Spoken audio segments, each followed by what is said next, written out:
गुरुर्ब्रह्मा गुरुर्विष्णु गुरुर्देवो महेश्वरा गुरु साक्षात् परब्रह्म तस्मै श्री गुरुवे नमः।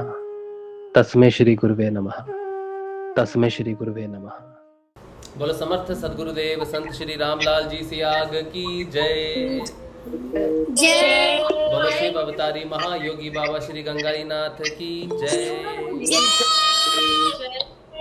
बोलो दशम अवतार कल की अवतार की जय। बोलो सनातन धर्म की जय। बोलो पलाना धाम की जय। बोलो जामसर धाम की जय। बोलो काजलवास धाम की जय। जय श्री गुरुदेव। जय श्री गुरुदेव। जय श्री गुरुदेव। जय श्री गुरुदेव। जय श्री गुरुदेव। जय श्री गुरुदेव। आप सबको आज जो है हम जो डेली डिस्कस करते हैं गुरुदेव रामलाल जी सियाग की सिद्धियों की बात जो करते हैं, रोज जो परिवर्तन की हम बात करते हैं, ऐसी अनुभूतियाँ जिससे परिवर्तन हो और ऐसे अनुभव जो परिवर्तन आपके जीवन में लाए, या फिर ऐसे अनुभव जो परिवर्तन के समय हो रहे हैं और उन पे प्रश्न होते हैं कि ऐसा क्यों हो रहा है। वो जितने भी प्रश्न हमारे आते हैं जब हम सिद्ध योग करते हैं, गुरुदेव का रामलाल जी सियाग का सिद्ध योग करते हैं, जितने भी प्रश्न आते हैं उन सारे प्रश्नों का जवाब जो है हमें पतंजलि ऋषि अष्टांग योग में मिल जाता है अच्छे से। ठीक है, तो हम उस पर चर्चा करते हैं, गुरुदेव की वाणी पे चर्चा करते हैं, जो भी हमें समझ में आता है, जितना समझ में आता है उसके हिसाब से हम सब अपनी साधना को आगे बढ़ाते हैं सत्संग के रूप में।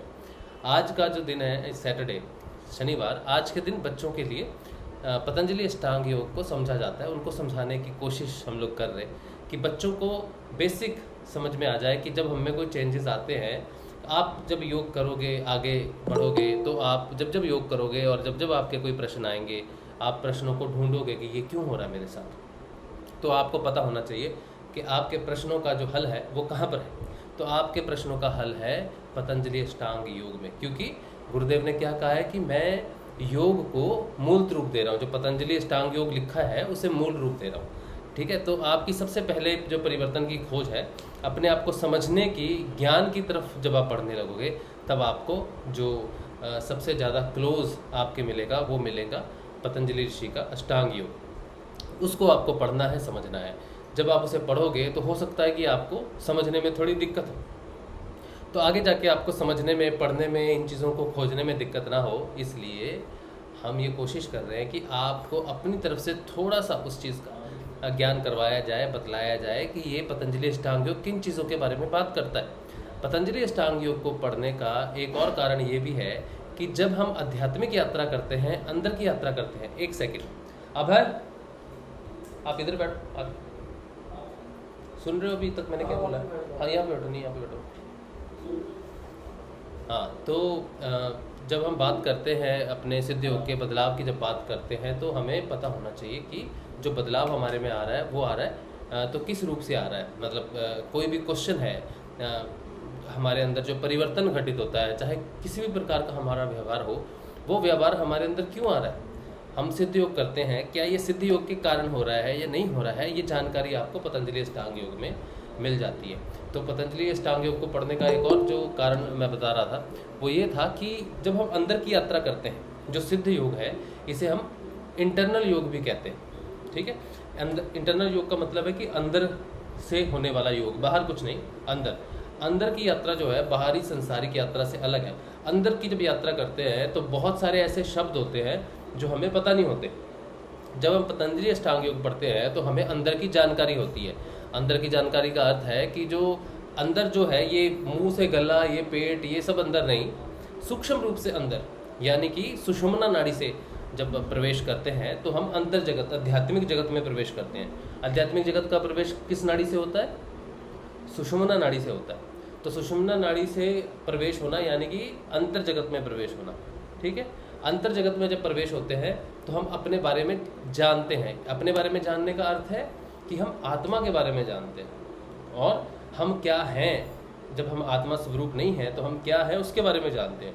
तो बहुत सारी चीज़ें आती है, जैसे मन, चित्त, ठीक है, और ये सारी चीज़ें आती हैं। अगर हम पतंजलि अष्टांग योग पढ़े तो हमें अंदर का ज्ञान होता है, अंतर की यात्रा का ज्ञान होता है, उन शब्दों का ज्ञान होता है जो अंदर के लिए यूज़ होते हैं, बाहरी चलती भाषा में यूज़ नहीं होते। तो बाहरी हम कितनी भी पढ़ाई करें, कैसी भी पढ़ाई करें, जब तक हम अंदर की पढ़ाई नहीं करते, समझते नहीं, वेदों का अध्ययन नहीं करते, तब तक हमें अंदर की परिवर्तन की बात समझ में नहीं आती कि परिवर्तन कहाँ से आ रहा है। अगर कोई क्रोध आ रहा है तो कहाँ से आ रहा है, प्रसन्नता आ रही तो कहाँ से आ रही है, आनंद आ रहा तो कहाँ से आ रहा, व्यवहार जैसा भी है वो कहाँ से प्रकट हो रहा है, इसकी जानकारी बाहर किताबों में नहीं मिलती, बल्कि अष्टांग योग जैसे पतंजलि ऋषि के लिखे हुए योग से मिलती है। इसीलिए योग को समझने के लिए, अपने परिवर्तन को समझने के लिए पतंजलि अष्टांग योग को पढ़ना बहुत ज़्यादा अनिवार्य है सबके लिए। ठीक है, अच्छा, तो अब हम शुरू करेंगे। तो बच्चे तो हैं हमारे साथ। पिछली बार जो हमने पढ़ा था, जो शुरू किया था, मैंने बताया था कि पतंजलि ऋषि कैसे आए, पतंजलि ऋषि कौन है। पतंजलि ऋषि एक महान ऋषि हैं जिनका जो जन्म हुआ था वो जन्म माता के गर्भ से नहीं हुआ था। जैसे बच्चे नॉर्मल पेट से पैदा होते हैं वैसे नहीं हुआ था, उनका अवतरण हुआ था माँ की हथेली में। कैसे हुआ था? वो एक छोटी सी सर्प के रूप में, छोटे से सर्प के रूप में उनके हाथ में आए और वैसे ही सर्प से वो छोटा सा बच्चा बन गया। ठीक है, वो कैसे हुआ मैं वो स्टोरी थोड़ी सी रिपीट कर देता हूँ। अगर आपने पिछली बार वो स्टोरी नहीं सुनी थी तो मैं थोड़ी सी स्टोरी आपको रिपीट कर देता हूँ। ठीक है, अच्छा, इसको 2-3 बार रिपीट करेंगे ना तब आपको ये चीज़ समझ में आ जाएगी। ये बेसिक है ना पतंजलि ऋषि के बारे में जानने के लिए, इसलिए जानना ज़रूरी है। ठीक है, ये पता होना चाहिए आपको। तो क्या हुआ, एक बार भगवान शिव जो है नृत्य कर रहे थे। नृत्य करते करते वो इतने तेज नृत्य करने लगे कि उनको जो विष्णु भगवान जो बैठे थे, शेषनाग पे बैठते ना, सोते हैं ना ऐसे करके, विष्णु भगवान शेषनाग पे, तो वो सो रहे, देख रहे थे ऐसे करके, शिव का नृत्य देख रहे थे। तो देखते देखते उनका जो नृत्य था शिव का, उससे विष्णु भगवान के शरीर में वाइब्रेशन होने लगी। तो वाइब्रेशन होने लगी तो उनका शरीर बहुत भारी हो गया। तो शरीर बहुत भारी हो गया तो शेषनाग जिस पे लेटे हुए थे उसको ये लगने लग गया कि ये तो भगवान तो भारी होते जा रहे हैं, मेरे से तो संभाले नहीं संभलते। तो जैसे जैसे शिव नाचते रहे वैसे वैसे उनके शरीर में कंपन होती रही और उनका शरीर भारी होता गया और शेषनाग मुश्किल में पड़ते गए। अब तो उनका सांस लेना भी मुश्किल हो गया कि ये क्या हो रहा है, ये तो भगवान का तो ऐसे भजन पड़ता रहेगा तो मेरी तो सांस ही रुक जाएगी। तो उन्होंने बड़ी मुश्किल से वो समय गुजारा और जैसे ही शिव ने नृत्य बंद किया तो विष्णु भगवान की वाइब्रेशन बंद हो गई और जैसे ही उनके शरीर की वाइब्रेशन बंद हुई तो उनका बोझ हल्का होना शुरू हो गया, भार हल्का होना शुरू हो गया। तो शेषनाग के प्राणों में प्राण आए। उन्होंने कहा प्रभु ये क्या है? तो उन्होंने उनके बारे में पूछा तो भगवान ने कहा कि देखो ये शिव का नृत्य है, इससे वाइब्रेशन, या उनकी बहुत सारी बातें हुई। तो पतंजलि ने कहा कि मैं भी इस चीज़ को समझना चाहता हूँ, इस चीज़ के बारे में जानना चाहता हूँ। तो ये क्या है, ये क्या परिवर्तन है, क्या वाइब्रेशन है, ये सारी चीज़ें उनमें हुई। तो उन्होंने, विष्णु भगवान ने उनको कहा कि तुम जन्म लोगे, अभी तुम जन्म लोगे और जन्म लेने के बाद तुम ऋषि के रूप में जब जन्म लोगे तो तुम एक ग्रंथ लिखोगे जिसे व्याकरण भाष्य कहते हैं। व्याकरण का अर्थ है अगर मैं आपसे कोई बात कर रहा हूँ तो उसके पीछे फुल स्टॉप, कॉमा, उसकी सही से जो व्याकरण अगर शब्दों की सही नहीं होगी तो मेरी बात आपको समझ में नहीं आएगी। अगर मैं उल्टे पुल्टे शब्द बोलूँ, सीधी लाइन में ना बोलूँ तो आपको समझ में नहीं आएंगे। तो व्याकरण जो होती है वो शब्दों को समझने में, वाक्यों को समझने में आपकी मदद करती है। तो उन्होंने एक ऐसा ग्रंथ लिखा जो दूसरे जो ग्रंथ है, बड़े बड़े ग्रंथ हैं, उनका भेद समझने में, उनका ज्ञान समझने में उस व्याकरण से बहुत मदद हुई।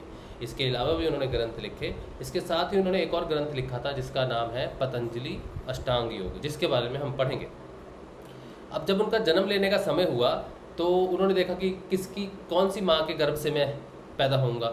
तो एक तपस्विनी थी, वो तपस्या कर रही थी बहुत, लेकिन उनको कोई संतान नहीं हुई। तो उन्होंने कहा ठीक है अब तो संतान होगी नहीं, बहुत समय हो गया है। तो उन्होंने कहा सूर्य देव की एक बार आराधना करती हूँ, सूर्य देव से पुत्र प्राप्ति करती हूँ। तो उन्होंने जैसे ही जल चढ़ाने की कोशिश की, एक नदी में जाके उन्होंने अपने हाथों को अंजलि बोलते हैं, इस तरह से हाथ जो होते हैं उसे अंजलि बोलते हैं। तो इस तरह से उन्होंने पानी भरा देने के लिए सूर्य देव को। तो देखते हैं कि उनके हाथ में एक छोटा सा सर्प है। तो जैसे ही उन्होंने सर्प को देखा तो वो हैरान हो गई कि सर्प अचानक से एक बच्चा बन गया, छोटा सा। और उन्होंने देखा कि बच्चा है ये तो बच्चे ने बात की, छोटे से बच्चे ने बात की कि मैं तुम्हारा पुत्र बनना चाहता हूँ, तुम मेरी माँ बन के मेरा पालन करो। तो पतंजलि ऋषि ने ऐसा कहा कि मेरी माँ बन जाओ। तो माँ ने कहा ठीक है, और तुम्हारा नाम पहले मैं रख देती हूँ। तो उन्होंने पतंजलि का नाम रखा। पतंजलि का नाम कैसे पड़ा कि वो जो ऐसे हाथ थी ये अंजलि थी, तो पतंजलि, अंजलि इसमें से आ गई क्योंकि वो हाथ में गिरे थे। किसी चीज़ का गिरना उसे संस्कृत में पात कहते हैं। जैसे गुरुदेव हमें शक्तिपात कहते हैं ना, शक्तिपात किया, जिसकी कुंडलिनी जागृत होती है, गुरु का अनुग्रह होता है, तो क्या कहते हैं, गुरु ने शक्तिपात किया, शक्ति उसमें उड़ेली या शक्ति उस पर ढाली। तो वो कहने का अर्थ है कि डाली, वो तो अंदर से ही जागृत होती है। तो पात का अर्थ है गिरना। तो उनका नाम उनकी माँ ने रखा पातंजलि, मतलब अंजलि में गिरना। तो उनका जो अवतरण जिस तरह से हुआ उस पे ही उनका नाम पड़ा पातंजलि। ठीक है, तो इस तरह से पतंजलि ऋषि का नाम पड़ा और उन्होंने अष्टांग योग की फिर रचना की। उसी अष्टांग योग को हम पढ़ेंगे। पतंजलि ऋषि की जब आप फोटो देखोगे इंटरनेट पे तो आप देखोगे कि उनका आधा शरीर सर्प का है और आधा ऋषि का है। ये दर्शाता है कि वो विष्णु भगवान के जो शेष नाग हैं, जो उनको अनंत नाग भी कहते हैं, ठीक है, वो अनंत नाग का जो अवतार है वही पतंजलि ऋषि है। ठीक है, तो ये पतंजलि ऋषि के बारे में आपको मैंने जानकारी दी। अब जो उनका योग है, जितना भी योग से परिवर्तन होता है, जितना भी योग से परिवर्तन होता है उसे उन्होंने 195 सूत्रों में लिखा। सब कुछ लिखा, 195 सूत्रों में लिखा। 195 सूत्रों में उन्होंने इसको 8 अंगों का योग कहा। 8 अंगों का योग कहा क्योंकि जो परिवर्तन इंसान में आता है योग करने से, वो 8 उसके अलग अलग अंग हैं, जिसे उन्होंने यम, नियम, आसन, प्राणायाम, प्रत्याहार, धारणा, ध्यान और समाधि, ये 8 अंग उन्होंने बताए कि इस तरह से परिवर्तन आता है जब आप योग की तरफ बढ़ते हो। तो इन 8 अंगों को उन्होंने जब एक्सप्लेन किया कि 8 अंग क्या है और इनके हिसाब से कैसे परिवर्तन आता है, तो उन्होंने 195 सूत्र लिखे। 195 सूत्र का मतलब है 195 अलग अलग लाइनें लिखी, फिर उनका अर्थ भी है आगे। अब 195 जो सूत्र लिखे उनको उन्होंने 4 अध्याय में बांट दिया। 4 अध्याय मतलब 4 मेन चैप्टर है, उनमें कुछ सूत्र करके ऐसे 195 सूत्र हैं। तो 4 जो अध्याय हैं उनको हम पाद बोलते हैं। पहला जो पाद है वो है समाधि पाद, दूसरा है साधन पाद, तीसरा है विभूति पाद और चौथा है कवल्य पाद। तो ये 4 अलग अलग स्टेजेस हैं साधक की। साधक के हिसाब से कौन सी स्टेज है, क्या उसका परिवर्तन चल रहा है, इसके अनुसार वो अपने प्रश्नों का हल ढूंढ सकता है। सबसे पहले उन्होंने समाधि पाद की बात की।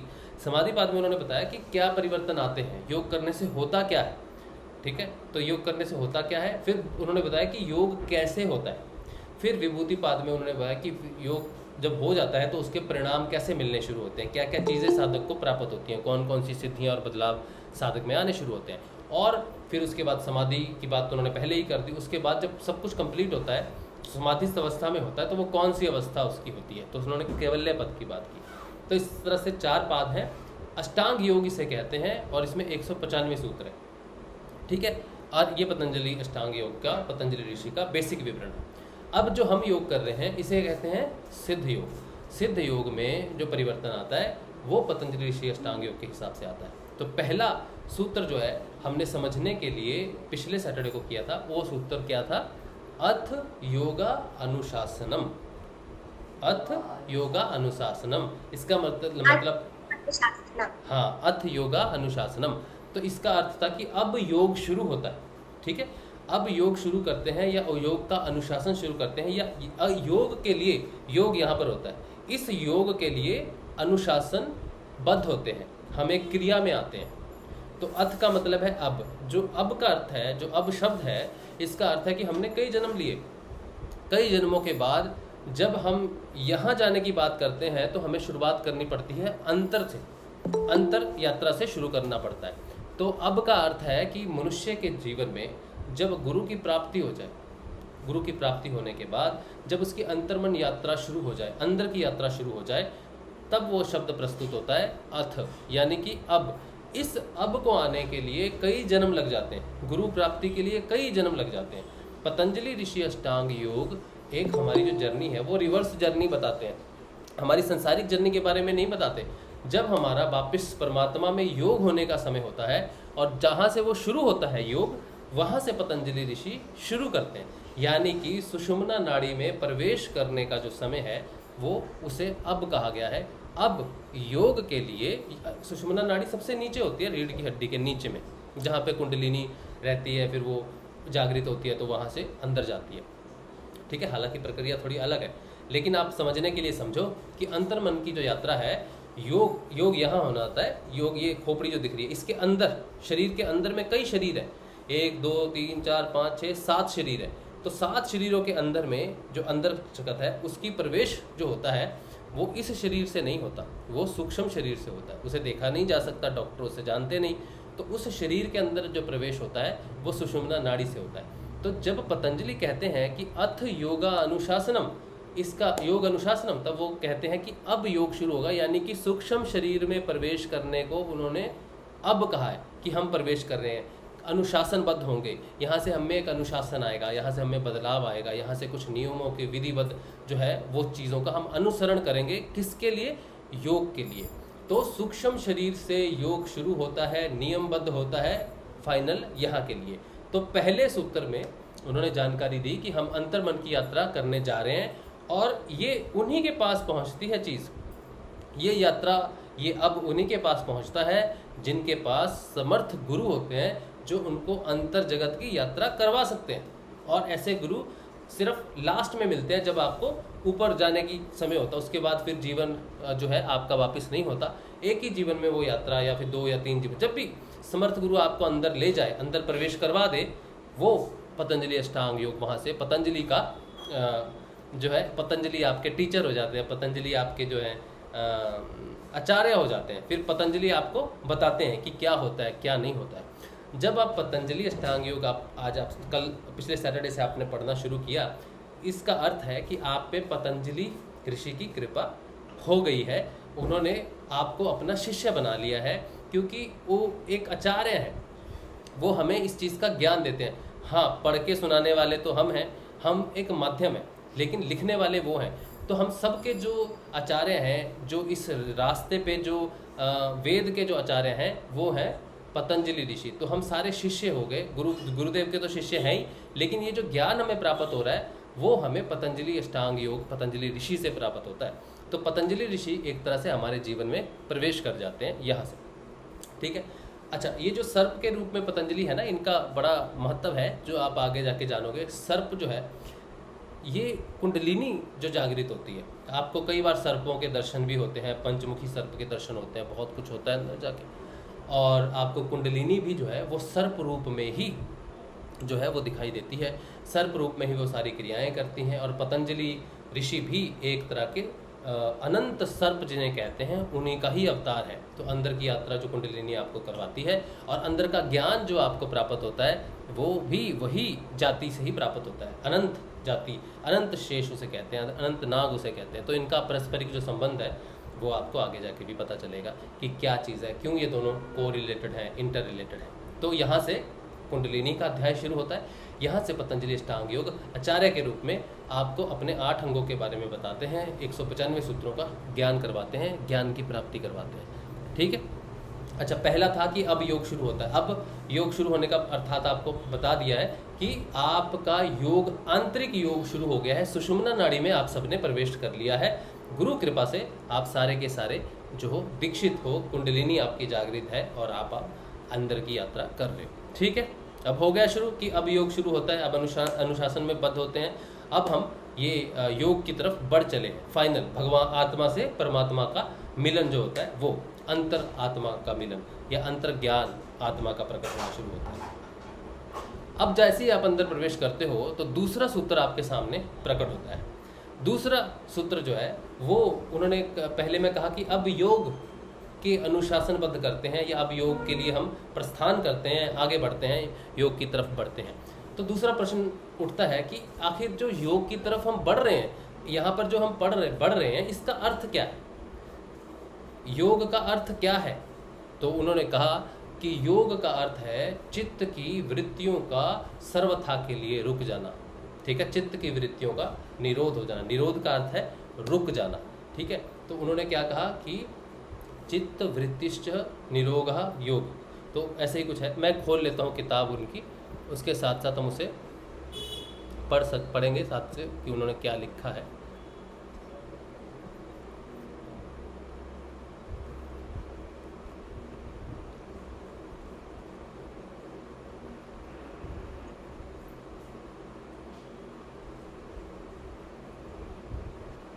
हाँ, दूसरा जो सूत्र है वो है योगश्चित्त वृत्ति निरोधः, यानी कि चित्त की वृत्तियों का निरोध, सर्वथा रुक जाना योग है।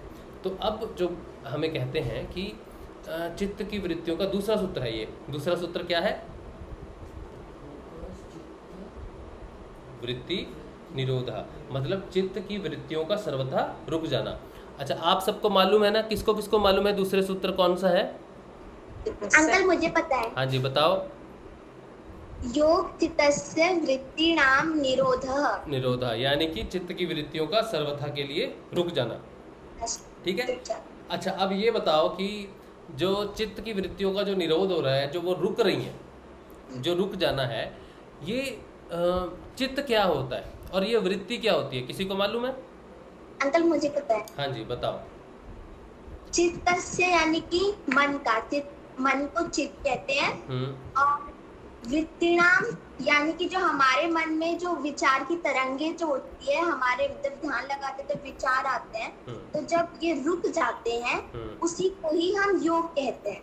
अच्छा, ठीक है, चलो इस पे थोड़ा सा और जानेंगे इसको। ठीक है, मन और चित्त ये दोनों थोड़े से अलग है बेटा। ठीक है, मन थोड़ा अलग है, चित्त थोड़ा अलग है। ठीक है, लेकिन थोड़ा बहुत आपका ठीक है कि हमारे अंदर जो विचारों की तरंगे हैं उनका रुकना, लेकिन विचार ही वृत्तियाँ नहीं है, इसमें थोड़ा और भी बहुत कुछ है। मन में तो विचार आते हैं, वितर्क आते हैं, लेकिन मन सिर्फ उसका एक हिस्सा है। ठीक है, जो परिवर्तनशील है। हमारी जो यात्रा होती है वो मन को परिवर्तन करने से ही हम चित्त में परिवर्तन करते हैं। ठीक है, अभी हम इसके बारे में थोड़ा और जानेंगे, लेकिन और सबको मालूम है, बाकी बच्चों को मालूम है ना कि दूसरा जो सूत्र है वो है क्या है? सूत्र कौन बोलेगा? और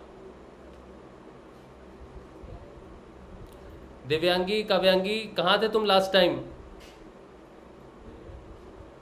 अंकल जय श्री गुरुदेव। जय श्री गुरुदेव। अंकल हम लोग उस टाइम खेलने चले गए थे। तो शनिवार को तो आपको बोला ना कि आपकी क्लास होगी। अंकल हम लोग सुबह मतलब 8:30 से 1:30 तक क्लासेस होती है, फिर होमवर्क वगैरह, फिर खेलने चले जाते हैं। हाँ, लेकिन बेटा थोड़ा सा इस तरफ भी ध्यान देना, क्योंकि यह आपके लिए बहुत महत्वपूर्ण है। बाकी एजुकेशन के साथ साथ ये भी एक तरह की इम्पॉर्टेंट एजुकेशन है, बहुत ज़्यादा इम्पॉर्टेंट है ये। तो थोड़ा इसके लिए समय निकालना है, ज़्यादा लंबा सेशन नहीं किया करेंगे, सिर्फ 1 घंटे का ही सेशन करेंगे 7 से 8। ठीक है, थोड़ी देर मैं बात करूंगा जिसमें बेसिक बताऊंगा, और थोड़ी देर आपसे बात करूंगा। ज़्यादा सूत्र नहीं करेंगे, 1 या 2 सूत्र ही एक दिन में करेंगे, ताकि वो आपको याद हो, फिर अगली बार मैं उसे रिपीट भी करूंगा। ठीक है, बस आपको ये जानना ज़रूरी है ताकि आपको पता चले कि हमारी क्या यात्रा है, क्यों हम इस पथ पे हैं, गुरुदेव ने हमें क्या दिया, तो महत्वपूर्ण है। ठीक है, शनिवार को थोड़ा समय निकालना है बच्चों ने। ठीक है, अच्छा चलिए, तो दूसरा सूत्र जो है इसमें वो कहते हैं कि योग का अर्थ है चित्त की वृत्तियों का सर्वथा के लिए रुक जाना। अच्छा, इसमें जो वर्ड है इसमें कौन कौन से आए हैं? एक तो वर्ड आया चित्त, एक आया वृत्ति, एक आया सर्वथा रुक जाना। तो 4 वर्ड हैं इसमें। कौन कौन से? चित्त, वृत्ति, रुक जाना, सर्वथा। ठीक है, 4 वर्ड है। तो रुक जाने का मतलब है कि बिल्कुल शांत हो गया। रुक जाना मतलब अब कोई गति नहीं हो रही, कोई हलचल नहीं, कुछ नहीं, एकदम रुक गया। और सर्वथा का मतलब है हमेशा के लिए रुक गया। अब ये जो वर्ड है ना सर्वथा, ठीक है, हमेशा के लिए रुक जाना, इससे पहले भी कुछ अवस्थाएं होती हैं जब वो जो वृत्तियां हैं वो रुकती हैं, लेकिन हमेशा के लिए नहीं रुकती। धीरे धीरे उनको मजबूत किया जाता है, धीरे धीरे उनको जो है हमेशा के लिए रोक लेना कहते हैं, उसे कहेंगे सर्वथा। तो जब यहाँ की बात करते हैं कि योग क्या है, यहाँ पर पहुँच के चित्त की वृत्तियाँ सर्वथा के लिए रुक जाती हैं। लेकिन जब सुषुम्ना नाड़ी नीचे से, जब रीढ़ की हड्डी जो सबसे नीचे से शुरू होती है, वहाँ से जब प्रवेश करते हैं तो अनेक बार हमें ऐसा महसूस होता है कि हम समाधि अवस्था में हैं, या फिर हमें कोई वृत्ति नहीं है, या हम इस समय कुछ फील नहीं कर रहे, या फिर विचार वितर्कों से दूर परे हो गए हैं। लेकिन वो स्थिति जो है वो सर्वथा की नहीं होती, वो परमानेंट नहीं होती, वो टेम्परेरी होती है। तो ऐसी स्थिति आती है साधक को। लेकिन ऋषि से पूछा गया कि योग का मतलब क्या है। योग का मतलब उन्होंने कहा है कि सर्वथा के लिए रुक जाना, यानी कि चित्त की जो वृत्तियां थी हमेशा के लिए वो रुक गई हैं, यानी कि फिर आपका जन्म जो है वो नहीं होता है, आपको जन्म और मृत्यु से मुक्ति मिल जाती है। कल्पना जी अपना माइक म्यूट। हाँ, जन्म और मृत्यु फिर नहीं होता, वो साइकिल नहीं होता, वो रुक जाता है साइकिल। जन्म और मृत्यु का जो साइकिल, बार बार जन्म लेना मरना, जन्म लेना मरना, मृत्यु जन्म होता है, ये साइकिल रुक जाता है हमेशा के लिए और चित्त से छुटकारा हो जाता है और यहाँ पर जाके योग आ जाता है। इसका अर्थ है सर्वथा, मतलब जन्म और मरण से छुटकारा योग है, क्योंकि अब उसका अब साइकिल नहीं चल रहा। अच्छा, जिसका साइकिल चल रहा है वो क्या चीज़ है? वो है चित्त। अब ये समझना आपको ज़रूरी है कि चित्त क्या है। आपको पता है कि हम लोग आत्मा है, पता है ना, हम लोग आत्मा, गुरुदेव कहते हैं ना आप शरीर नहीं हो आत्मा हो, है ना। तो आत्मा है, ये तो हमें मालूम है। तो ये चित्त क्या चीज़ है? ठीक है, चित्त क्या चीज़ है?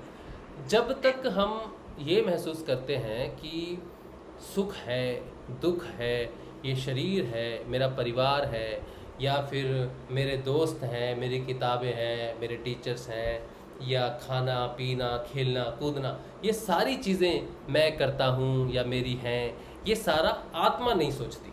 ये सारा कौन सोचता है? ये किसकी सोच है? ये चित्त की सोच है। यानी कि हम आत्मा तो हैं, लेकिन उसके बावजूद हम जो है संसार की वस्तुओं में इंजॉय करना, संसार की वस्तुएं जितनी भी है, घर की, बाहर की, स्कूल की, दोस्तों की, उसमें हमें इंजॉय लगता है, अच्छा लगता है। कभी दुख होता है तो ये दुख और सुख की घटनाएं घटती रहती हैं। तो आत्मा जो है वो दुख और सुख से परे है, लेकिन चित्त जो है इसमें ये सारी घटनाएं घटती हैं। जो हमारा व्यवहार है, कुछ लोग अच्छे होते हैं, कुछ ज़्यादा अच्छे नहीं होते। तो ये जो अच्छे और कम अच्छे लोग हैं या बुरे लोग जिनको हम कह दें अपनी दृष्टि के हिसाब से, ये कौन है? ये आत्मा नहीं होती। ये कौन होता है? ये चित्त होता है। अब ये चित्त क्या है? चित्त एक आवरण है। समझ लो कि आत्मा के ऊपर हमने एक कपड़ा पहन लिया। अब लोग आत्मा को नहीं देख रहे, उस कपड़े को देख रहे हैं। तो आप मेरा चेहरा देख रहे हो, तो ये क्या है? ये एक कपड़ा है जो आत्मा ने ओढ़ा हुआ है, आत्मा इसके अंदर है। तो ये जो आप देख रहे हो चेहरा, और इस जो बात सुन रहे हो, जो व्यवहार सुन रहे हो, ये व्यवहार डिफाइन करता है इस चेहरे को, आत्मा को डिफाइन नहीं करता। ये इस चेहरे को, इस बॉडी को डिफाइन करता है। ठीक है, ये एक आवरण है। तो चित्त क्या है? एक तरह का एक आवरण है, एक कपड़ा ओढ़ाया हुआ है जो आत्मा के ऊपर में है। जब ये कपड़ा हम पहन लेते हैं, शरीर रूपी कपड़ा जब हम पहन लेते हैं, तो वो चित्त जो है, वो कपड़े की कुछ खूबियाँ होती है। जैसे ये कपड़ा है ना, इसकी खूबी है, ये वाइट है, ये स्ट्रेचेबल है, या इस पर प्रिंटिंग है, कुछ भी है। इस तरह से चित्त को जब हम आत्मा ओढ़ लेती है तो उसके भी कुछ करेक्टरिस्टिक्स हैं, कुछ व्यवहार है चित्त का भी। तो चित्त के पास 3 प्रॉपर्टीज़ है। जैसे इस कपड़े के पास 3 प्रॉपर्टीज़ है, समझ लो। क्या? एक तो ये वाइट कलर का है, और एक इसमें ये प्रिंटिंग नीले रंग की हो रखी है, ये स्ट्रेचेबल है, और ये टी शर्ट है। ये इसका डेफिनेशन है, मतलब हम बोलते हैं कि कपड़ा ऐसा है ना। तो आत्मा के ऊपर कौन सा कपड़ा है? चित्त का कपड़ा है। चित्त के भी अपने गुण हैं, चित्त का भी अपना जो है करेक्टरिस्टिक्स है, व्यवहार है। वो क्या है? उसके पास 3 गुण है। चित्त के पास 3 गुण है। कौन कौन से 3 गुण है? कौन बोलेगा? चित्त के 3 गुण कौन से होते हैं? अच्छा, इसको धर्म भी बोलते हैं, चित्त का धर्म भी बोलते हैं, गुण और धर्म। ठीक है, होता है क्या गुण धर्म है चित्त का गुण धर्म मिल गया या गुण मिल गए, तो गुणों को धर्म भी कह सकते हैं, चित्त का धर्म भी है वो। ठीक है, तो कौन कौन से धर्म है पता है आपको? नहीं पता। कौन से बच्चे को पता है कि चित्त के कौन से 3 गुण होते हैं?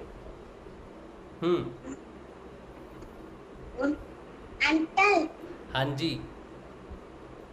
तमोगुण, हाँ तमोगुण, रजोगुण, सतोगुण। हाँ, 3 गुण होते हैं चित्त के, तमोगुण, सतोगुण, तमोगुण, रजोगुण और सतोगुण, 3 गुण। ठीक है, कौन कौन से गुण होते हैं चित्त के? तमोगुण, रजोगुण और सतोगुण। ठीक है, तमोगुण, रजोगुण और सतोगुण। हाँ, ये इस जैसे ये कपड़ा है, वैसे ही आत्मा के ऊपर जो चित्त रूपी कपड़ा है, उसके 3 गुण या 3 धर्म होते हैं। तमस, तमोगुण, रजस, रजोगुण, सत्व, सतोगुण। ठीक है, ये 3 तरह के होते हैं। अब जो ये कपड़ा है, जैसे इसमें ये सारी चीज़ें मिक्स है ना, वैसे चित्त में भी ये तीनों आपस में मिक्स हो जाते हैं आपस में, ठीक है। अब ये किसी में सतोगुण ज़्यादा, किसी में रजोगुण ज़्यादा, किसी में तमोगुण ज़्यादा। जिसमें जो ज़्यादा होता है उसी तरह का वो इंसान होता है। जिसमें तमोगुण ज़्यादा होता है उसको क्रोध ज़्यादा आता है, ठीक है, वो गुस्से में रहेगा, उसका व्यवहार जो है वो ज़्यादा लोगों को पसंद नहीं आता है जनरली।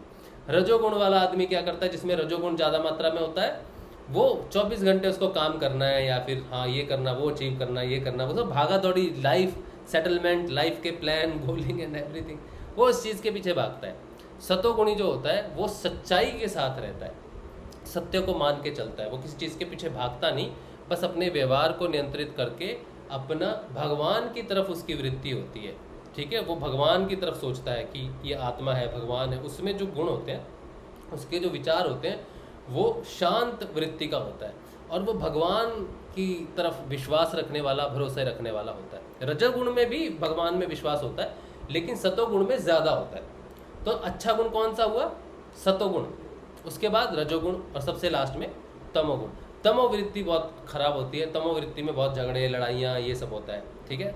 तो कई तरह के इंसान होते हैं जो अलग अलग तरह के व्यवहार से होते हैं। तो किसके कारण होता है व्यवहार, किसके कारण होता है? चित्त के कारण, हाँ चित्त के कारण व्यवहार होता है, और कैसा व्यवहार है वो उसके गुणों पर निर्धारित करता है। तो अब जो दूसरा सूत्र है पतंजलि का, वो कहते हैं कि चित्त की वृत्तियों का निरोध यानी कि सर्वथा रुक जाना योग है। तो चित्त हमने समझ लिया कि चित्त आत्मा के ऊपर उड़ा हुआ कपड़ा है, और उसके 3 धर्म है, 3 गुण है, वो भी हमने जान लिया। और अब इन तीनों गुणों में, धर्म में, उसका व्यवहार होता है जो हमने जाना। इस व्यवहार को हम क्या कहेंगे? वृत्तियां। क्या कहेंगे? वृत्तियां। वृत्तियों का अर्थ क्या होता है? हाँ, वृत्तियां। हिंदी में सर्कल को क्या बोलते हैं? वृत्त। हिंदी में? हाँ, हिंदी में सर्कल को क्या बोलते हैं? गोल। हाँ, गोल चक्कर, गोल धारा। हाँ, पंजाबी में गोल धारा। हम जब पढ़ते थे ना पंजाबी में, तो टीचर हमें बोलता चलो सारे लोग गोल धारा बनाओ। तो गोल धारा का मतलब है कि सर्कल, चक्र, साइकिल का चक्कर जैसे होता है। तो इसको अगर हम संस्कृत में कहें, संस्कृत में गोल धारा या सर्कल को कहते हैं वृत्त। क्या कहते हैं? वृत्त। तो कोई भी चीज जो साइकिल की तरह चलती रहे, बार बार चलती रहे, उसे वृत्त कह देते हैं, ठीक है। तो व्यवहार क्या है? बार बार अगर आदमी जो होता है जिससे आप मिलते हो, आपका दोस्त है, वो एक ही तरह से व्यवहार करता है ना, यार ये तो हमेशा लड़ता रहता है, यार ये तो हमेशा बात करता रहता है, यार ये तो ये करता रहता है। तो कोई इंसान को आप कैसे जानते हो कि वो बार बार करता है ना, रिपीट करता है? तो उसका जो व्यवहार है वो क्या है? वृत्त है ना। व्यवहार क्या हुआ? वृत्त। तो हमने इसे बहुत सारे वृत्त हो गए, क्योंकि चित्त के अंदर सत्व गुण भी है, रजस भी है, तमस भी है। मिश्रण से एक व्यक्ति के अंदर एक ही वृत्त तो नहीं होता ना, एक ही प्रकार का व्यवहार तो नहीं होता ना, उसका व्यवहार कई तरह का होता है ना, मिश्रित। तो वो क्या हो जाता है? कभी गुस्सा करता है बार बार, कभी प्रेम करता है बार बार, कभी कुछ करता है, कभी कुछ करता है। तो वो बार बार एक ही चीज़ें करता है। व्यवहार एक अलग है, उसके अंदर बहुत सारे मल्टीपल उसकी पर्सनैलिटीज़ होती हैं, मल्टीपल व्यवहार में आता है वो। तो वो क्या कहता है? उसकी क्या है? वृत्तियाँ, वृत्त की आवृत्तियाँ, उस वृत्त से बनी हुई लाखों प्रकार की उसकी योजनाएं। जैसे गुस्सा है, ठीक है, ये एक वृत्त है समझो। अब ये गुस्सा कई रूप से प्रकट होता है, कई रूप से, अलग अलग रूप से रहता है, जो उसके अलग अलग कार्यों में प्रदर्शित होता है। कुछ कार्य वो बड़े प्रेम से दिखता है, आपको प्रेम से कर रहा है, लेकिन अंदर उसके बड़ा गुस्सा है कि अब इसको मजा चखाऊंगा, लेकिन दिखाता नहीं। कई बार झगड़ा होता है तो पूरा गुस्सा दिखाता है तो गुस्सा, लेकिन एक जगह प्रेम से गुस्सा दिखा रहा है, एक जगह गुस्से से गुस्सा दिखा रहा है। इसी तरह से एक वृत्त की कई आवृत्तियां होती हैं, कई वृत्तियां होती हैं, समझ गए? एक वृत्त की कई आवृत्तियां, कई प्रकार की वृत्तियों को कहते हैं वृत्तियां। यानी कि एक ही व्यवहार का कई रूप में प्रकट होना, वृत्तियां। तो वृत्तियां कहाँ से आया? वृत्त से आया। वृत्त कहाँ से आया? सेम व्यवहार से आया। व्यवहार कहाँ से आया? चित्त से आया। चित्त से क्या क्या आया था, 3 गुण आए थे, 3 गुणों का मिश्रण हुआ, तीनों गुणों से व्यवहार बना, व्यवहार का बार बार होना वृत्त बना, वही व्यवहार बार बार बनना, अलग अलग रूपों में प्रकट होना वृत्तियां। ठीक है, तो समझ गए क्या था हमारे पास 4 वर्ड थे ना। दूसरा सूत्र था योग चित्त वृत्ति निरोध। क्या क्या था वो सूत्र, क्या था? योग चित्तस्य वृत्तिनां निरोधः। हाँ, तो इसमें 4 वर्ड आए थे, चित्त, वृत्ति, निरोध रुक जाना, और सर्वथा। सर्वथा का मतलब हमेशा के लिए, निरोध का मतलब रुक जाना, और वृत्तियों का अर्थ क्या हो गया, उसके व्यवहार से प्रकट अलग अलग रूप। ठीक है, और चित्त का मतलब हमने समझ लिया। तो 4 शब्द हैं, चारों शब्दों का अर्थ हमें समझ में आ गया है। ठीक है ना? तो अब वो कहते हैं कि इनका हमेशा के, अगर मेरा व्यवहार है, मैं गुस्सा करता हूँ बहुत, और वो गुस्सा हमेशा के लिए शांत हो जाए, तो आप क्या कहेंगे, कितना अच्छा आदमी है, बिल्कुल गुस्सा नहीं करता, तो गुस्सा हमेशा के लिए शांत हो गया। इसी तरह से जो भी व्यवहार इंसान का होता है वो हमेशा के लिए शांत हो जाता है, मौन में चला जाता है। गहरी समाधि में लोग बोलते हैं कुछ, कोई व्यवहार करते हैं, नहीं करते। जब मौन में जाते हैं, साधु संत देखे ना अपने ऐसे करके बैठे हुए तपस्या कर रहे हैं, तो तपस्या जो दिखती है हमें, वो किसका मूल है, उसका मूल क्या है, तपस्या का मूल क्या है, वृत्तियों का हमेशा के लिए रुक जाना तपस्या कहलाती है। ठीक है, जो तपस्या में जब बैठते हैं, तो तपस्या किस लिए हासिल करने के लिए, कि मैं अपने अंदर के प्रकट हो रही वृत्तियों को, वृत्तियां कैसे प्रकट होती है, हमारे आसपास का जो व्यवहार होता है। सोचो कि आज मेरी मम्मी ने रोटी बनाई, नमक नहीं डाला, और मुझे भूख लगी बड़ी जोर से। मैंने कहा ये क्या किया आपने, नमक नहीं डाला, ये किया वो किया, मैं मम्मी पे गुस्सा हो गया। तो मम्मी पे गुस्सा हुआ, गुस्सा क्या है, वृत्ति है। कैसे प्रकट हुई उस वृत्ति, हमारे घर के जो वातावरण है, हमारे जीवन में जो घटनाएं घटती हैं सारी, वो हमें प्रभावित करती है कि नहीं करती है घटनाएं। जैसे कोरोना ये हमको प्रभावित कर रहा है, घर में लोग भी हमें प्रभावित करते हैं, कोई हमें डांटता है, कोई हमें कुछ करता है, कभी पढ़ते रहो, ये करते रहो, टीवी मत देखो, ये है वो है, गुस्सा आता है बहुत सारा। तो ये क्या है, ये हमारा सराउंडिंग सिस्टम है, इससे प्रभाव पड़ता है हमारे ऊपर, हमें तकलीफ होती है ना, होती है कि नहीं होती है? होती है। मुझे 10 बार आइसक्रीम खाना है, मम्मी कहती है दिमाग खराब है तेरा। अभी मुझे गेम खेलनी है, दिमाग खराब है, 24 घंटे गेम, तो हर चीज पे दिमाग खराब है ना। इससे हमें क्या होता है, गुस्सा आता है बहुत, क्या करें। तो ये जो गुस्सा है, ये क्या थी, वृत्ति थी। वृत्तियां कैसे प्रकट होती हैं, हमारे व्यवहार में कैसे आती हैं, हमारी सराउंडिंग से आती हैं, क्योंकि हमारे अंदर वो गुण है, वो प्रकट कर लेते हैं। जैसे दूध से आइसक्रीम बन जाती है, वैसे ही चित्त के 3 गुणों से मिश्रित होने से हमारा वृत्त बन जाता है, उसकी वृत्तियां बन जाती हैं और वो प्रकट होने लगती हैं। तो जैसे ही तपस्या के मोड में हम आते हैं, यानी कि ऐसे करके बैठ गए, अब मुझे मत हिलाना, बस अब मुझे छेड़ना मत, मैं तपस्या कर रहा हूँ भगवान शिव की, तो क्या कर रहा है, वो चुप हो गया, शांत हो गया। उसने अपने अंदर के क्रोध को दबाना, उसने अपने अंदर की चाहत, इच्छाएं, सब चीज को, बस कुछ नहीं बोलना, चुप रहना है, मैंने कुछ ना खाना ना पीना, बस मुझे आधा घंटा तपस्या करने दो। तो आधे घंटे की जो तपस्या है, वो उसकी क्या स्थिति है, वृत्तियों को उसने रोक लिया, वृत्तियों को थोड़े समय के लिए रोक लिया। तो जो हमें योग की अवस्था प्राप्त होती है, जो योग होता है, वो क्या है, चित्त की वृत्तियों का हमेशा के लिए रुक जाना, हमेशा के लिए, सर्वथा। लेकिन तपश्चर्या जो हम तप करते हैं, उसमें क्या होता है, टेम्परेरी रुक जाना। तो वो कौन सी स्थिति है, योग की स्थिति है। तप क्या है, बेसिक योग की स्थिति है, समझ रहे हो आप? तो हम शुरुआत करते हैं तप से। साधना किससे शुरू होती है, तप से, यानी कि शुरुआत होती है इस तरफ, सर्वथा वो अवस्था प्रकट करने के लिए। तो तप हमारी वृत्तियों को रोक देता है। कैसे रोकता है, क्यों रोकता है मालूम है? तप जो होता है ना, तप भी बोलते हैं, तपस्या भी बोलते हैं, तपश्चर्या भी बोलते हैं, ठीक है। तो तप जो होता है, तप का अर्थ क्या होता है, कोई बता सकता है तप का अर्थ क्या है? तप का मतलब क्या है, इस तप शब्द का अर्थ क्या है? जलना। हाँ, जलना।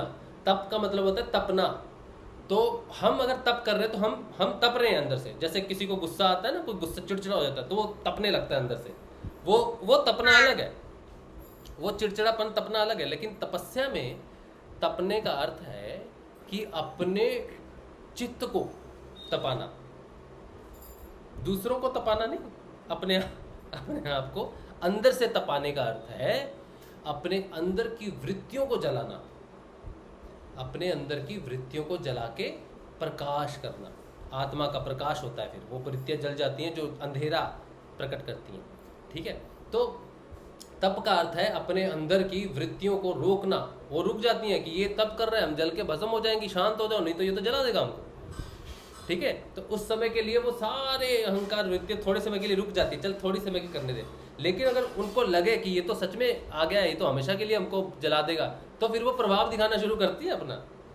ठीक है, थोड़े समय के लिए वो मान जाती हैं आपका कहना, लेकिन अगर आप हट करके बैठ जाओ तो फिर वो परेशान करती हैं। फिर आपको उनसे लड़ना पड़ता है, अंदर युद्ध चलता है, आंतरिक युद्ध चलता है अध्यात्म और भौतिकता का, और जो जीतता है वो ऊपर पहुंचता है, योग करता है। तो तप से शुरू होता है योग का, वृत्तियों का निरोध होता है जब हम बैठ के ध्यान करते हैं। तो गुरुदेव क्या बोलते हैं हमको, नाम जपो और ध्यान करो। तो ध्यान हमारे तप का हिस्सा है। ठीक है, और नाम जाप करते हैं हम, नाम जाप हमारी साधना का हिस्सा है। नाम जप और तप, नाम जप और ध्यान ये हमारी साधना का प्रमुख अंग है। नाम जाप के बिना इसलिए नहीं होता कुछ भी, क्योंकि हम अंदर हैं, किसके रूप में है, आत्म रूप में, लेकिन हमने आत्मा के दर्शन किए नहीं, ना हम आत्मा के बारे में जानते हैं। हम जानते हैं अपने व्यवहार के बारे में और अपने मन के बारे में। अब जो हमारा मन है यही हम है शुरू में। आत्मा हम नहीं मानते, कि अगर आपको पता भी है कि आप आत्मा हो, लेकिन अब आप जानते नहीं आत्मा क्या होती है। आप क्या जानते हो कि आप कौन हो, आपका चित्त कैसा है। ठीक है, आपका चित्त कैसा है। तो चित्त में जो प्रभाव जो दिखता है वो किसके माध्यम से दिखता है, मन के माध्यम से मिलता है। तो मन क्या है, आपका आईना है। ठीक है, तो अब क्या करते हैं कि इस गुरु क्या करता है कि इसमें अगर बदलाव करना है ना, तो इसके मन को पकड़ दो। ठीक है, तो गुरु क्या करता है, आपके मन को पकड़ लेता है। और क्या कहते हैं गुरुदेव मन को पकड़ने के लिए, मैं तुम्हें एक मंत्र दूंगा, उसे तुम्हें मन मन में जाप करना है। कहाँ जाप करना है, मन मन में जाप करना है। तो जो मन भटकता है, चित्त का कहना मानता है, कभी उदास कभी खुश, कभी ये दे दो, आंखें देखी तो अच्छी लगी, गेम दे दो, ये दे दो, वो दे दो, मन मांगता रहता है। तो मन को गुरुदेव ने कहा इसको पहले तो इसकी मांगे बंद करो, इसको नाम दे दो, काम दे दो, इसको काम दे दिया। क्या काम दे दिया, मंत्र जपने का। अब वो काम कर रहा है, मंत्र जप रहा है, तो कुछ कर नहीं सकता।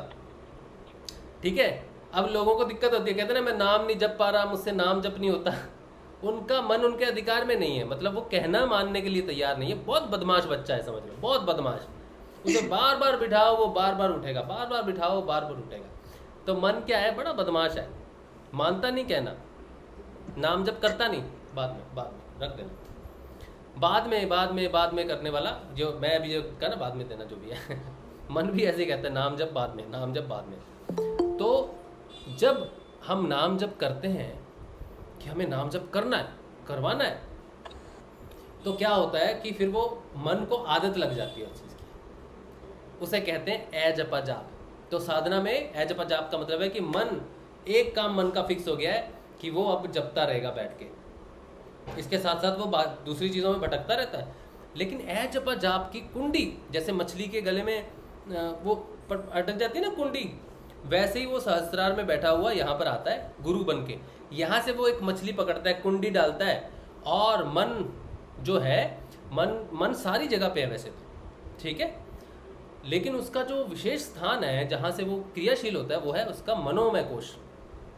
यानी कि जो भौतिकता है उसके 3 स्तर होते हैं, जो कोश कहते हैं ना, भौतिक शरीर का एक कोश कहते हैं अन्नमय कोश, प्राणमय कोश, मनोमय कोश, विज्ञानमय कोश, और फिर आनंदमय कोश, चित्तमय कोश, सत्यमय कोश। तो मन की कुंडी जो डालता है यहाँ से गुरु, वो कहाँ डालता है, मनोमय कोश में डालता है, मन को डालता है। मन एक मछली है, मैं बनूं मछली तू बन मछियारा, ये गुरुदेव ने मुझसे एक बार कविता लिखवाई थी।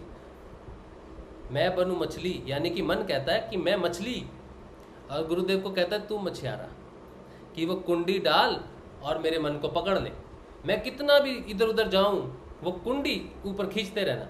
तो गुरुदेव नाम जाप की धारा कुंडी फेंकते हैं और मन को पकड़ लेते हैं। मन इधर उधर भागता रहता है, लेकिन गुरुदेव उसको धीरे धीरे आज्ञा चक्र पे यहाँ पे बैठते हैं ना गुरुदेव, यहाँ पे खींचते रहते हैं और वो धीरे धीरे धीरे धीरे ऊपर आता है, कंट्रोल होता जाता है, कंट्रोल होता जाता है, धीरे धीरे मन वश में आने शुरू होता है। जैसे जैसे मन वश में आता है, ऊपर उठता है, वैसे वैसे उसको क्या दिखना शुरू होता है? चित्त को देखना शुरू करता है।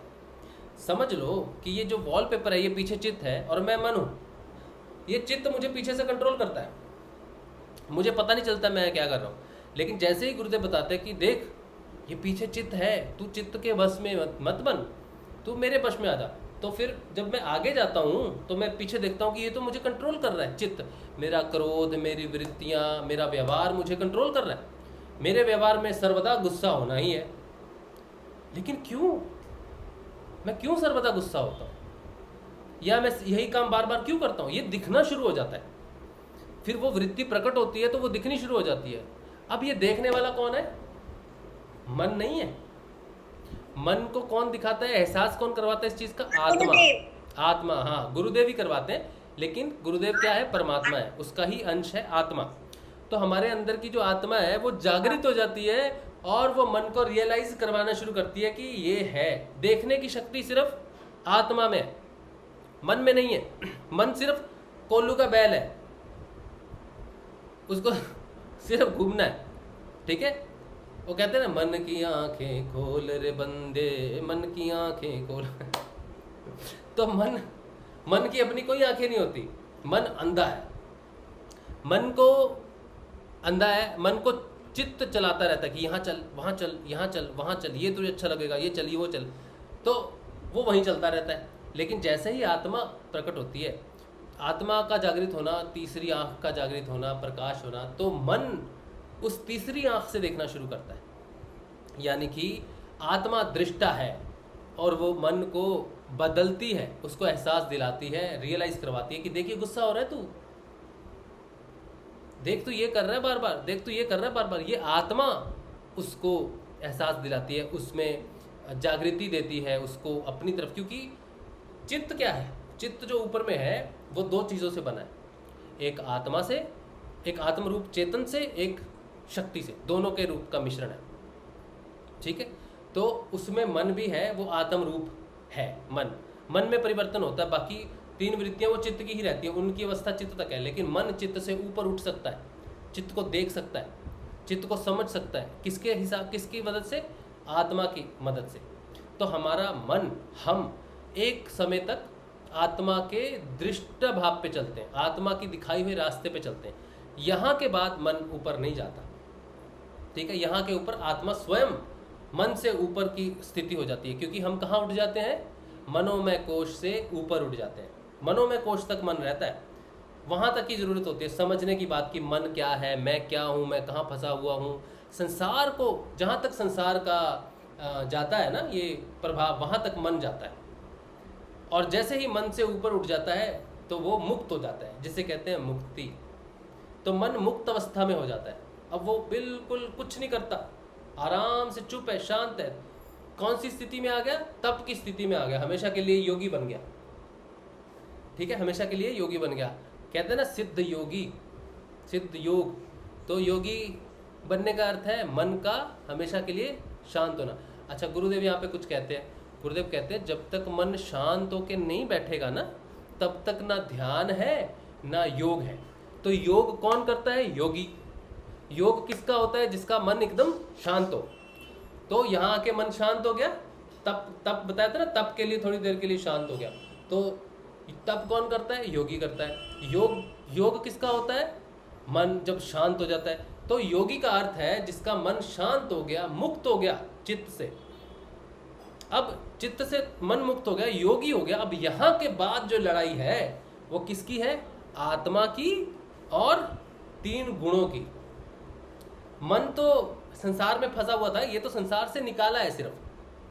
यहाँ पर जब बैठ जाता है आके, मन शांत होकर भटकता नहीं है, तब आपको पहली समाधि लगती है, जिसे कहते हैं संप्रज्ञात समाधि। यानी कि चित्त के तीन गुण सत्व रजस तमस से मन मुक्त हो गया, देखना शुरू कर दिया कि ये अच्छा गुण है, खराब गुण है। अब उससे प्रभावित नहीं हो रहा, तो आप में कोई हलचल नहीं है, तो लेकिन गुण तो है, प्रभाव नहीं है मन के ऊपर में, गुण तो है। तो ऐसी स्थिति में जो योग प्रकट होता है, जो समाधि प्रकट होती है, जो तप की स्थिति प्रकट होती है, उसे कहते हैं संप्रज्ञात समाधि। यहाँ के बाद होता है इन 3 गुणों का नाश, इन 3 गुणों के ऊपर उठना, जिसे कहते हैं त्रिगुणा अतीत। जो हमारे गुरुदेव है, इस त्रिगुणा अतीत से जब उठ जाते हैं ऊपर, तो यहाँ पर पहुँच जाते हैं, और फिर उसे कहते हैं असंप्रज्ञात समाधि। तो यहाँ तक मन जाता है, यहाँ से यहाँ तक आत्मा सफ़र करती है, ठीक है, चित्त के साथ चित्त को देखना और फिर आगे बढ़ना। तो दूसरा सूत्र हमने पढ़ा, उसमें था चित्त वृत्ति निरोध योगा। तो चित्त समझ लिया हमने, चित्त एक कपड़ा है जिसके 3 गुण हैं, उसके अंदर वृत्तियां हैं, उन वृत्तियों में मन घूमता रहता है, ठीक है। मन का सर्वथा रुक जाना, शांत हो जाना, क्योंकि वृत्तियां शांत कर ली उसने, वृत्तियों का प्रभाव नहीं पड़ रहा उस पर, वो योगी हो गया है। तो सर्वथा के लिए योगी अवस्था में आ जाना ही योग है, मन का शांत हो जाना, वृत्तियों का शांत हो जाना, और चित्त को देख लेना अच्छे से, ठीक है। 2 स्थितियां हैं, एक तो देख लेना और दूसरा उसको नष्ट करना, संप्रज्ञात असंप्रज्ञात समाधि। तो दूसरा सूत्र हमारा समझ में आया बच्चों? कुछ समझ में आया ना, मैं बकवास कर रहा हूँ पीर? समझ में आ गया अंकल? हाँ, तो मन अलग है, चित्त अलग है, आत्मा अलग है, ठीक है।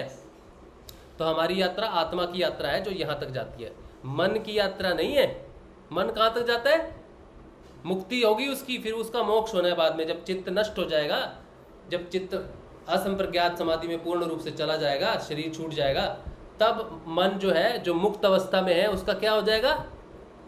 क्षय हो जाएगा। क्षय का मतलब वो खत्म हो जाएगा, और मन का क्षय यानी मोक्ष। क्या हो जाएगा? मोक्ष। कहाँ होगा मन का, कहाँ होगा मोक्ष? यहाँ होगा मोक्ष, ठीक है। तो मुक्ति, उसके बाद मन शांत हो गया, अब आत्मा का और चित्त का चल रहा है अपना व्यापार जो है भी है, और यहाँ पर पहुँच गई आत्मा, यहाँ पर वो चित्त से तीनों प्रकृति के 3 गुणों से मुक्त हो गया और हमेशा के लिए लय हो गया, ठीक है। और आत्मा पूर्ण रूप से परमात्मा के अंश में, समंदर में नदी जाके मिल गई। यहाँ पर फाइनल योग हो गया, ठीक है। समझ में आ गई ये बात? योग चित्त वृत्ति निरोध योग, ठीक है, समझ में आ गया ना ये? तो ये हमारा दूसरा सूत्र है। तो ये है बेटा अंतर जगत। अब ये शुरुआत हुई है, लेकिन ये बता दिया आपको कि ये होना है। अब ये कैसे होना है, ये पूरी कहानी है। ये धीरे धीरे हम पढ़ेंगे कि जो वृत्तियां हैं उनके नाम क्या है, वृत्तियों के नाम बताएंगे। जो वृत्त बताए ना, वो वृत्तियों के नाम बताएंगे, ठीक है, बाद में, आज नहीं। आज हो गया काम। हाँ। समझ में आया? आसान था कि मुश्किल था? बोलो। आसान था। आसान था, चलो ये आसान था भैया। चलो इसको अभय को भी आसान लगा सबको। पहला सूत्र था अथ योग अनुशासनम, मतलब कि सुषुम्ना से प्रवेश करने का समय है और यहाँ पर योग करने का समय है। इसके लिए अनुशासनबद्ध होना, नियमित साधना शुरू करो, डेली ध्यान और नाम जप शुरू करो, ये पहला। दूसरा क्या होगा इससे होगा चित्त की वृत्तियों का सर्वथा के लिए निरोध, यानी कि मोक्ष। तो ये मोक्ष का रास्ता है। दो सूत्र हो गए अपने समाधि बात के। अब आपका कोई प्रश्न हो तो आप पूछ सकते हो, और अगर नहीं है तो हम सेशन छोटा रखेंगे, आपको ज़्यादा तकलीफ नहीं देंगे। ये सेशन हम छोटे छोटे रखेंगे ताकि आपको सैटरडे को 1 घंटा निकालना है बस बेटा, ज़्यादा नहीं, 1 घंटा बस। हाँ, देखो पूरे हफ्ते में कितने घंटे होते हैं, मैं आपसे सिर्फ 1 घंटा मांग रहा हूँ, 7 बजे से लेकर 8 बजे तक, ठीक है। इसको 1 मिनट भी लंबा नहीं करेंगे, और किसी का कोई भी प्रश्न होगा नहीं लेंगे। आज सिर्फ आपके लिए और किसी के लिए नहीं, सिर्फ और सिर्फ बच्चों के लिए और किसी के लिए नहीं है, ठीक है बेटा। तो आपने आना है 7 से 8 बजे तक सैटरडे को, ये आपने याद रखना है। और आप ये मत सोचना कि मुझे पढ़ के जाना है, पढ़ना पड़ेगा, कोई चिंता नहीं करना उस चीज़ की, ठीक है। 1 घंटा मैं आपको बताऊंगा वो क्या चीज़ है, मैं पढ़ाऊंगा आपको, और बस आपने आना है, चिंता नहीं करनी है कि पढ़ के आना नहीं आना। हाँ क्या अंकल? हाँ बोलो। मतलब एक तरह से यही होता है ना हमारा जो शरीर होता है। चित्त बेटा शरीर तो उसका एक हिस्सा है, शरीर तो एक तरह का आवरण है। चित्त के कई आवरण होते हैं, जो कोश बोलते हैं ना, कोश। क्या बोलते हैं इसको? पहला कोश कौन सा है? अन्नमय कोश। अन्नमय कोश, प्राणमय कोश, मनोमय कोश, आनंदमय कोश, ये सारे कोश है बेटा। लास्ट में 2 कोश होते हैं, चित्तमय कोश और सत्यमय कोश। तो चित्त जो है वो छठा कोश है, ठीक है। उसके अंदर ये शरीर भी आता है, उसके अंदर हमारे प्राण भी आते हैं, उसके अंदर हमारा मन भी आता है, उसके अंदर विज्ञान भी आता है, उसके अंदर आनंद भी आता है, ठीक है। तो आनंद भी चित्त का हिस्सा है ना। तो चित्त में कोश, ऊपर चित्त पहुंचना, यानी कि सबसे नीचे चित्त की जो अवस्था रहती है वो बिल्कुल विक्षिप्त अवस्था रहती है, मतलब क्षिप्त विक्षिप्त जो भी शब्द है बिल्कुल वो रहता है, उसे बोलते हैं विशिष्ट चित्त। मतलब कहते हैं ना मेरा नाम राजशिव है, मेरा नाम ये है, तो ये एक चित्त की बात कर रहे हैं हम। इस तरह से संसार में जितने नाम है वो सारे अलग अलग चित्त हैं। लेकिन जब हम ऊपर जाते हैं योग की तरफ तो हम अपना नाम नहीं बोलते, हम क्या बोलते हैं, हम आत्मा है। तो आत्म रूप में स्थिति जाने के लिए चित्त जो है वो इंडिविजुअलिटी से सार्वभौम होता जाता है, ठीक है। इंडिविजुअलिटी मतलब मेरा से सर्वदा सबका होना शुरू होता है। वो क्या कहता है, अहम ब्रह्मास्मि भी शब्द है कि मैं ब्रह्म हूं, लेकिन उससे पहले की कहते हैं कि सब ब्रह्म है, सर्व खलविदम ब्रह्म। तो यहाँ पर सर्व खलविदम ब्रह्म है, तो सब कुछ मैं हूँ, इसकी स्थिति जाती है। अभी तो मैं कहता हूँ मैं राशिव हूँ, ये मेरा घर है, ये चीज़ है, वो चीज़ है, ये सीमित है, ये चित्त का सबसे नीचे का हिस्सा है। जब ये ऊपर उठ जाएगा, फाइनल चित्त में कोश के ऊपर में जाएगा, तब ये कहेगा कि सब मैं हूँ। आत्मा कहती है सब मैं हूँ, हाँ। तो चित्त क्या है, चित्त लिमिटेड जगह है बेटा, और आत्मा सार्वभौम है, ठीक है। तो और भी चित्त के बारे में जानेंगे, अभी जैसे जैसे आगे बढ़ेंगे वैसे वैसे चित्त के बारे में और भी जानेंगे। ठीक है। तो अभी कोई और किसी का कोई प्रश्न नहीं है, किसी बच्चे का?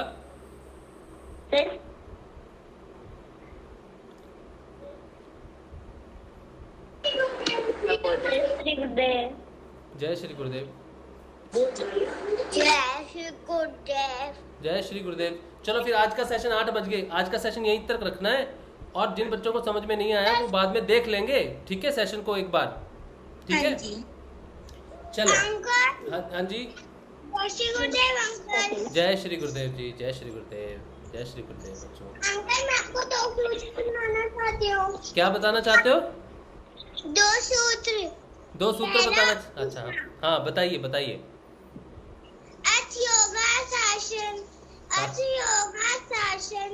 हाँ ये पहला सूत्र है।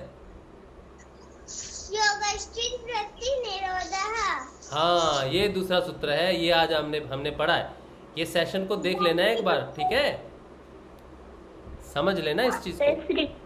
जय श्री गुरुदेव। मंत्र जपने में कठिनाई आती है? नहीं आती। जपा जाप में मंत्र जपने में कोई कठिनाई नहीं आती है, लेकिन मन कई बार कठिनाई प्रस्तुत करता है अपनी स्थिति के हिसाब से। जपा जाप में मन वो अंदर चलता रहता है हमेशा। कठिनाई तब तक आती है जब तक जपा जाप नहीं लगता, उसके बाद कठिनाई नहीं आती, उसके बाद नहीं आती। हाँ जी, हमें मतलब जैसे आप कहते हो कि जब नाद सुनाई देता है जब मंत्र जप नहीं करना चाहिए, तो हम जब अगर नाद सुनाई दे तो साथ साथ में मंत्र जप कर सकते हैं? आपने एक नियम बनाना है कि दिन में आप मंत्र जाप करो, लेकिन रात को एकदम नाद ही सुनना है। दिन में मंत्र जाप किया नहीं किया वो पता नहीं, लेकिन रात को सिर्फ और सिर्फ नाद का ही अनुसंधान करते हुए सोना है आपने, ठीक है। बाकी जब नाद प्रभावित हो जाएगा तो आप नाम भी जपोगे ना, तब आपको नाद सुनना शुरू हो जाएगा, ठीक है। लेकिन रात को जिनको नाद सुनता है वो रात को नाद ही सुनेंगे, सोने से पहले जरूर सुनेंगे, ठीक है। रात का समय सिर्फ नाद का है, दिन में मंत्र जपो। ऑलराइट, अच्छा। और कुछ? मैंने गुरुदेव को ये, हाँ क्या बोल रहे हो? मैंने गुरुदेव को ये प्रश्न पूछा था, गुरुदेव ने कहा मैंने राशि को बैठा है उसको पूछो। हाँ तो अभी प्रश्न का उत्तर मिला कि नहीं मिला? मंत्र जाप करते हैं जब लगा हुआ ज्यादा महसूस भी नहीं होता, पर हम जब जपते तब मुंह से निकल जाता है। हाँ कई बार तो बेटा होती है ये चीज़ कि वो मुंह से निकल जाए, ये हो सकता है। लेकिन नाद जो सुनने लगता है हमें वो एक लय योग की स्थिति है, एक लय की स्थिति है। और ए जप जाप भी लय की स्थिति है, ठीक है। ए जप जाप और नाद का मतलब है हम अंतर्मन हो चुके हैं, अंदर की यात्रा जो है वो शुरू हो चुकी है, ठीक है। और ए जपा जाप का अर्थ है कि हमें बिना जपे ही मंत्र को जपा जा रहा है। वो 2-3 जपने के बाद हमें लगेगा कि हम तो जप रहे हैं, हमने तो कोशिश नहीं की थी जपने की, ये तो ऑलरेडी कैसे जप रही हूँ मैं, या जपा जा रहा है मेरे अंदर। तो ऐसा एहसास होता है जैसे रात को अचानक उठ गए और कुछ भी काम करना है, लेकिन वो मंत्र अपने आप चालू होगा, हमने सोचा नहीं मंत्र जपने के लिए, लेकिन वो चालू हो जाए, उसे ए जपा जाप कहते हैं, ठीक है। और नहीं नाद सुनाई देता है। हाँ तो आपने एक काम करना है, कंफ्यूजन में नहीं रहना है, रात को नाद सुनना है, रात को मंत्र जाप नहीं, सिर्फ और सिर्फ नाद, ठीक है, जितना हो सके। दिन को अगर नाद नहीं सुनाई देता तो मंत्र जपना है, ठीक है। दिन को मंत्र जपना ही जपना है, ये नहीं कहना कि मुझे नाद सुन रहा है तो मैं नहीं जपूँ। अगर कंफ्यूजन है किसी भी प्रकार की तो दिन में आपको थोड़े बार बीच बीच में मंत्र जाप करते रहना है। रात को लेकिन स्ट्रिक्ट है कि नाद सुनता है तो नाद का ही अनुसंधान करना है। फिर धीरे धीरे जब आप रात को रेगुलर नाद को सुनना शुरू करोगे तो दिन में भी वो प्रकट होना शुरू हो जाएगा, सुनना शुरू हो जाएगा। ऐसा नहीं कि वो तेज हो जाएगा, ऐसा नहीं है वो तेज हो जाएगा, वो उतना ही धीमा रहेगा। लेकिन आप जब जैसे ही मंत्र का जाप करोगे, एक बार 2 बार किया, वो अपने आप बाहर की आवाज़ के साथ साथ अंदर की आवाज़ सुनेगी, और वो तेज नहीं होगी आवाज़, वो धीमे ही होगी, लेकिन आपकी जो पहुंच है वो अंदर तक चली जाती है। वो धीमे वाले को भी स्पष्ट सुन सकता है, धीमे चलेगा, स्पष्ट सुनाई देगा। ऐसी स्थिति प्रकट हो जाएगी अगर आप रात को रोज नाद को अनुसंधान करते हैं, तो वो दिन को भी प्रकट होना शुरू हो जाएगा, ठीक है। आज सुनाई दे रहा था दिन को। हाँ, जब सुनाई देगा तब तो कोई दिक्कत नहीं है, अगर सुनाई ना दे तो मंत्र जाप कर लेना, ठीक है। चलो आज के लिए इतना ही। 8:03 हो गए। 1 घंटे का ही सेशन रखेंगे, छोटा सेशन रहेगा तो बच्चे जुड़े रहेंगे, आप सब जुड़े रहोगे। आप सबको जय श्री गुरुदेव। कल सुबह 6:30 बजे के नियमित ध्यान में जो बच्चे आते हैं जरूर आए, ध्यान जरूर करें, नियमित साधना करनी जरूरी है, ठीक है। चलिए अगले सैटरडे हम कौन सा सूत्र करेंगे, तीसरा और चौथा, ठीक है। चलिए जय श्री गुरुदेव, जय श्री दादा गुरुदेव आप सबको। जय श्री गुरुदेव, जय श्री दादा गुरुदेव, जय श्री गुरुदेव, जय श्री गुरुदेव, जय श्री गुरुदेव, जय श्री जय श्री दादा गुरुदेव, जय श्री गुरुदेव, जय श्री दादा गुरुदेव, जय श्री गुरुदेव, जय श्री दादा गुरुदेव।